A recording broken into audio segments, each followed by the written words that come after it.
안녕하세요, 모트리언 박기동입니다. 네, 오늘 드디어 람보르기니 테메라리오가 한국에 공식으로 소개가 됐습니다. 테메라리오는 가야로도 그리고 우라칸을 잇는 리틀 람보르기니의 계보를 잇는 우라칸의 후속 모델이죠. 자, 그리고 이번에 테메라리오가 소개가 되면서 람보르기니 내에서 기술적으로 한 단계 완성을 이루었습니다. 뭐냐 하면 모든 라인업의 전동화가 이루어진 거죠. 그래서 아벤타도르가 먼저 레브엘토로 바뀌면서 PHEV가 적용이 됐고요. 우루스도 PHEV를 적용을 했고, 이번에 테메라리오까지 PHEV가 적용이 됐습니다. 이제 람보르기니도 전동화의 흐름을 거스를 수 없는 시대가 됐다라는 거죠. 테메라리오 같은 경우에는 디자인적으로는 뭐 사진이나 또 영상들을 통해서 많이들 보셨겠지만 그 리틀 람보르기니의 계보를 나름 이어가는 그런 디자인적인 형태를 갖추고 있는데, 오늘 보시는 것처럼 차는 한 대가 전시가 되어 있는데 워낙 많은 분들이 오셨고 또 인플루언서랑 또 외국 분들까지 오셔가지고 차에 지금 접근할 수가 없는 상황이어서 그냥 간단하게 개요만 소개를 해 드리도록 하겠습니다.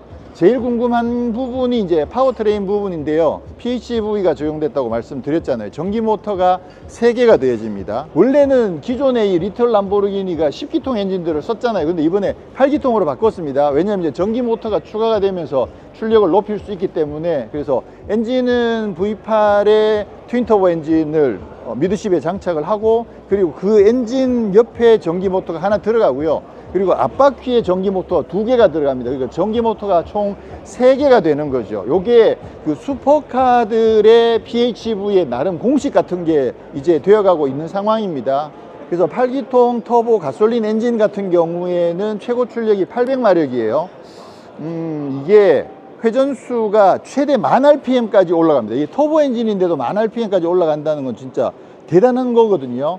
최고 출력은 9000에서 9750 이 정도에서 최고 출력이 나오지만 그 이후에 최대로 올리면 1000rpm까지 쓸 수 있다라는 거. 그 다음에 전기 모터가 뒤에 있는 거는 당연히 이제 엔진의 힘을 보태는 거고, 앞바퀴에 전기 모터가 2개가 더해지면서 이게 사륜구동의 역할을 해주기도 하거든요. 그러면서도 전기 모터가 앞바퀴에 좌우에 연결되어 있기 때문에 요게 각각 컨트롤을 하게 되면 어떤 역할을 하냐면 토크 벡터링의 역할을 해주는 겁니다. 이런 예들이 페라리에도 있습니다. 그러다 보니까 이게 파워도 엄청나게 강력한데 토크 벡터링까지 전자적으로 거의 완벽하게 컨트롤 해주다 보니까 코너링 성능이 엄청나게 높아지는 거죠. 전기 모터는 앞바퀴에 2개가 합쳐서 150마력이고 전기 모터 합쳐서 총 300마력인데 800마력짜리 엔진이랑 합쳐가지고 합산 최대 출력은 920마력으로 지금 발표를 했습니다. 그렇게 해서 제로 100이 2.7초 2.7초면 요거는 조금 아쉽긴 하죠. 이 정도 파워라고 하면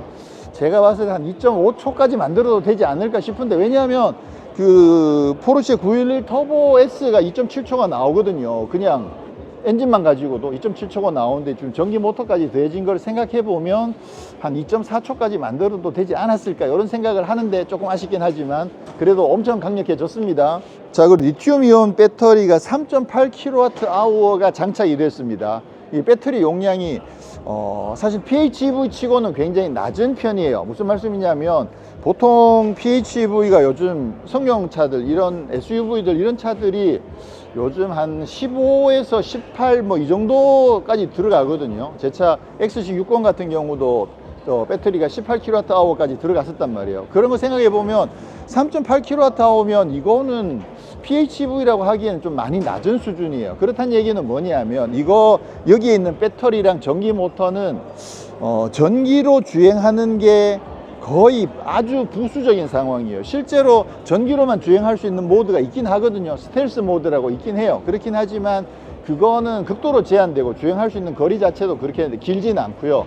그거보다는 수시로 배터리에 충전을 해가지고 이거를 그 힘을 많이 필요로 하는 그 순간에 힘을 몰아주는 용도로 쓴다, 이렇게 보시는 게 맞습니다. 그러니까 제로백 2.7초에 막 엄청 강력한 성능을 순간적으로 뽑아내려고 할 때 그때 쓰기 위해서 배터리는 항상 세이브를 많이 하는 그런 상태로 운영을 하게 되지 않을까, 이렇게 추측을 해볼 수가 있습니다. 뭐 그렇긴 하지만 이것도 외부에서 충전이 되긴 해요. 그러니까 플러그를 꽂아서 충전이 되긴 합니다. 3kWh로 하더라도 1시간이면 되고 6kWh로 충전하면 뭐 한 40분이면 충전이 다 되니까 정말 금방 할 수 있는데 말씀드렸듯이 이거는 그냥 전기차처럼 주행하는 거는 극도로 제한되고 퍼포먼스를 뿜어내는 용도다, 이렇게 생각하시면 될 것 같고요. 지금 뭐 차를 둘러보고 하는 거는 다음에 저희가 시승차를 확보하게 되면 그때 좀 자세하게 소개해 드리고, 일단 이게 베이비 람보르기니이면서 10기통이 8기통으로 바뀌었다는 거, 전기 모터가 3개가 추가가 되면서 성능이 비약적으로 발전됐다는 거, 그리고 완벽한 토크 벡터링을 통해서 주행 감각이나 이런 부분들도 정말 많이 업그레이드가 됐을 거로 기대가 됩니다. 디자인적인 부분은 뭐 역시 람보르기니인 거고요. 다음에 자세히 제대로 한번 만나볼 수 있는 날을 기대하고요. 오늘은 이 정도로 간단하게 소식 전해드리겠습니다. 고맙습니다.